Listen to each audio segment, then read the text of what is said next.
పెద్దపల్లి జిల్లా రామగుండం ఎమ్మెల్యే కోరుకట్టి చందర్ సింగరేణి కార్మికులను కలిశారు. రాష్ట్ర అవతరణ వేడుకల సందర్భంగా వారికి శుభాకాంక్షలు తెలిపారు. అనంతరం ఎమ్మెల్యే మాట్లాడుతూ ముఖ్యమంత్రి కేసీఆర్ సింగరేణిలో వారసత్వ ఉద్యోగాలను పునరుద్ధరించి 16,000 మందికి సంస్థలో ఉపాధి కల్పించారన్నారు.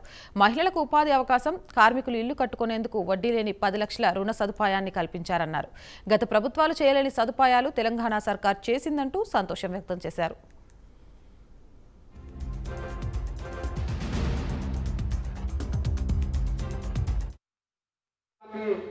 చెమటగా మార్చి దేశానికి వెలుగులనిస్తూ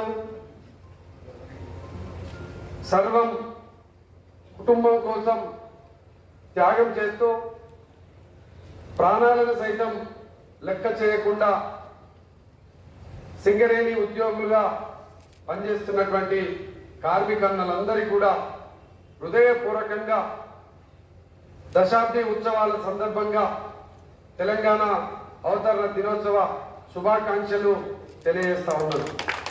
ఈ వారసత్వ ఉద్యోగాలు గతంలో కూడగొట్టినటువంటి ప్రభుత్వాలు ఏవి? కాంగ్రెస్ ప్రభుత్వంలో కాదా? తెలుగుదేశం ప్రభుత్వంలో కాదా? మరి ఆ యొక్క ప్రభుత్వాలు కూడగొడితే అప్పుడున్నటువంటి కాంగ్రెస్ ప్రభుత్వం మరి ఏం చేసింది? ఈ వారసత్వ ఉద్యోగాల కోసం నిర్ణయాలను తీసుకోగలిగిందా? కేసీఆర్ గారు వారసత్వ ఉద్యోగాలను తప్పకుండా ఇవ్వాల్సిందే అని